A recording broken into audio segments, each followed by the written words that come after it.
Lilis cukup sering membeli nasi aking dari warung ini. Tetapi Lilis membeli nasi aking tidaklah untuk dijadikan makanan pokok.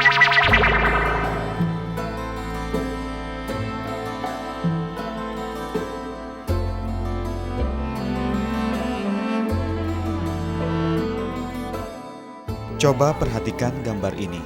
Masih layakkah nasi ini untuk dikonsumsi? Inilah yang disebut nasi aking.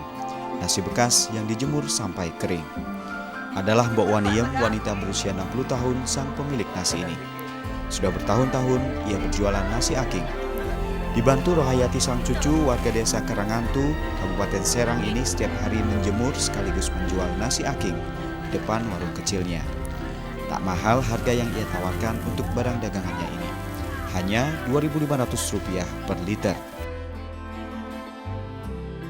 Nasi yang ia pakai untuk dijadikan nasi aking adalah nasi sisa yang dimilikinya sendiri. Nasi aking yang dijual ini sebenarnya bukanlah untuk dikonsumsi manusia. Kalaupun untuk dikonsumsi, bukanlah sebagai makanan pokok sehari-hari seperti nasi biasa pada umumnya. Buat makan bebek atau dibikin kue keripik gendar.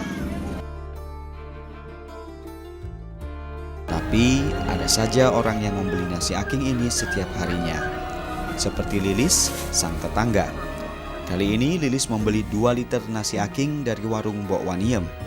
Lilis cukup sering membeli nasi aking dari warung ini. Tetapi Lilis membeli nasi aking tidaklah untuk dijadikan makanan pokok.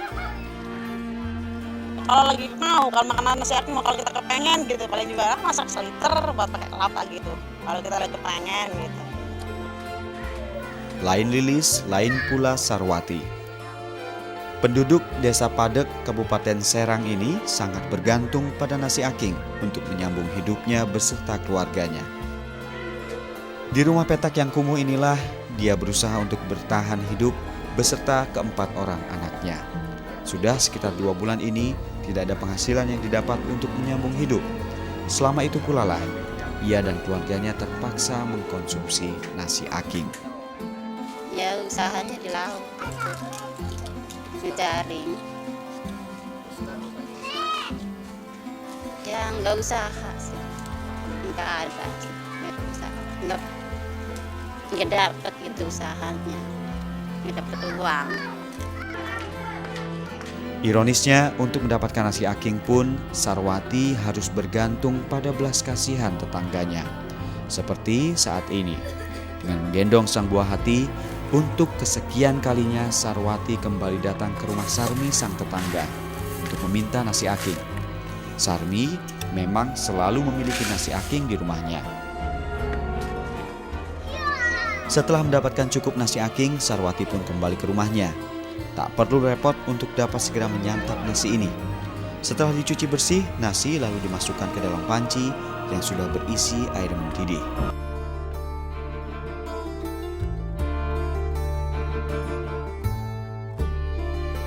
Nasi aking yang sudah masak sekilas memang nampak sama dengan nasi biasa, tapi tentu saja akan sangat berbeda ketika sudah dimakan. Ya beda sih, nggak sama. Ya aking ya gini gitu asrep. Iya. Ya nggak ada apa-apanya. Iya kenyang. Ya, kenyang. Saat ini memang itulah yang paling dibutuhkan oleh Sarwati. Paling tidak, dia tidak tersiksa oleh rasa lapar. Entah sampai kapan Sarwati dan keluarganya harus memakan nasi aking ini.